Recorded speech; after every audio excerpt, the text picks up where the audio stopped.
हमारे YouTube channel कथा के दर्शकों को जय सिया राम। दोस्तों, हमने पिछली कथा में आपको इस बात का उल्लेख किया था कि कैसे लंकापति रावण ने जामवंत जी के प्रस्ताव पर यह स्वीकार किया कि वह श्री राम का पुरोहित बनेगा और पुरोहित बनकर समुद्र के तट पर, सागर के तट पर शिवलिंग की स्थापना के लिए जो यज्ञ अनुष्ठान की आवश्यकता थी श्री राम को, जिससे कि वो भगवान शिव का आशीर्वाद प्राप्त करके और लंका विजय के उद्देश्य में सफलता प्राप्त करें, उस यज्ञ अनुष्ठान का पुरोहित बनना स्वयं रावण ही स्वीकार करता है। अब प्रश्न उठता है कि रामायण के कई सारे जो वर्जन्स हैं, रामायण के कई रूप हैं, उन रूपों में से कौन सा ऐसा रूप है जिसमें इस संदर्भ का उल्लेख है कि रावण श्री राम का पुरोहित बनना स्वीकार करता है। देखिए, इसका उल्लेख ना तो रामचरितमानस में मिलता है, ना ही वाल्मीकि रामायण में मिलता है, ना ही रामायण के किसी और रूप में, लेकिन तमिल रामायण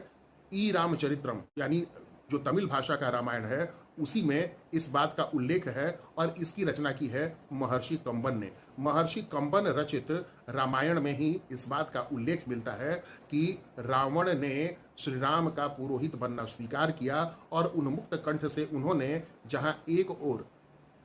जानकी वैदेही माता सीता को आशीर्वाद दिया अखंड सौभाग्यवती होने का, वहीं रावण ने राम को आशीष दिया कि वे अपने उद्देश्य को प्राप्त करें, सफलतापूर्वक प्राप्त करें। और एक बात और उत्पन्न होती है कि जब राम ने कहा कि हे पुरोहित, आप अपने यजमान से, हे आचार्य, आप अपने यजमान से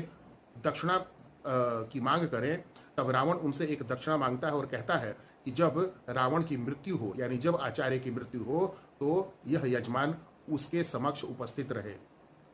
और होता भी ऐसा ही है कि जब राम रावण के युद्ध में रावण की मृत्यु होती है, यानी मृत्यु के जब वो करीब था, मृत्यु शैया पर पड़ा था धराशायी होकर, तो उस स्थिति में राम उसके समक्ष उपस्थित होते हैं और उपस्थित होकर वे अपने भाई लक्ष्मण से कहते हैं, हे लक्ष्मण, रावण परम ज्ञानी है, महान शिव भक्त है, प्रकांड विद्वान है, कई ग्रंथों और कविताओं का रचनाकार है, महान वैज्ञानिक है, महान आयुर्वेदाचार्य है। जाओ और रावण से ज्ञान प्राप्त करो और जीवन के संचालन के लिए, सफल जीवन के संचालन के लिए कई महत्वपूर्ण सूत्र लक्ष्मण जी प्राप्त करते हैं लंकापति रावण से, जब वह धराशायी था और वह